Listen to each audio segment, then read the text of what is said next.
No, of course I didn't imagine it. I mean, I loved the pilot. You know, I always tell the story of when I first got the script. They just had, you know, the tagline of the show, which was, you know, a supernatural seductress who has to, you know, needs sex to survive. And I thought, what? What is this? You know. Um, but I, you know, read the script and it was really intelligent. The character was really cool, and I really wanted the part a lot. And this is one of those times when I actually got it. So the show has been nothing but a dream, and I couldn't have predicted. I knew it was special. I knew it was different. And I knew in the sort of genre world that it could really could have legs and do really well, but I didn't know if it would. But I'm glad it did. Oh yeah. I mean, Bo, thing about Bo is that from day one, like from the word go, she has so much room for growth. That's it. Just growth. I mean, nothing ever feels the same. Every season is different. Every season she's challenged. Season 3 coming up, she's challenged in a way she's never been challenged before. And it never gets old. And then they come up with really fun, zany things for me to do, like all these undercover things and episodes where I lose my memory and body switching episodes. I mean, like, it never ends. So it's always interesting. I definitely stay away from some of it because some people just don't write nice things, but I would say, you know, for every one person that wrote something not nice, there's 1,000 that wrote something really nice. So, or maybe more, I don't know. But probably more.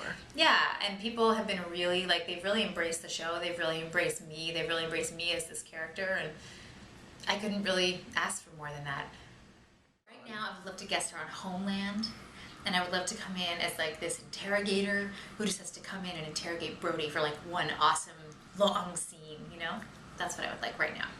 I love that show. Yes, I mean, like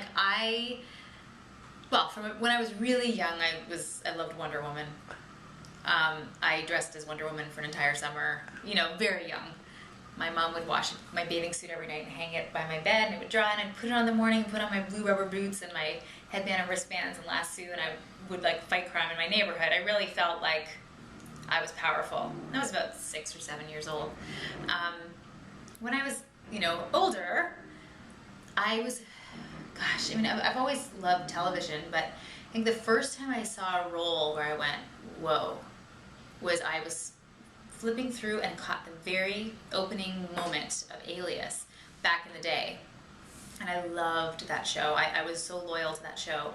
And I loved that strong female character. And I feel like in a way I have my own version of Alias. It's a completely different show, obviously, but I still get to play a really kick-ass female heroine. So I kind of feel like maybe I willed that into my life, that type of a role. We're going to send this to J.J. Abrams. Yes. Hi, J.J. Abrams. You know, I never had a plan B. I always, when young actors ask me for advice about how to be an actor, I always say the very first thing you have to do is make sure you love it. Make sure it's the love of your life, because you can't put a time limit on it. You just have to go for it. And I did, and I've been doing this for 10 years before Lost Girl came along, and I loved every second of it. So, hey. Yeah, I loved every second of those 10 years, even the years that I was bartending and waitressing and doing like 1 or 2 jobs a year as an actor. You know, those years kind of sucked, but I still loved what I was doing. I believed there was a bigger place for me in the industry. I didn't know what it would be. I'm so lucky that it has been this, because that's turned out to be so great. But I don't think that when you love something, there's such thing as plan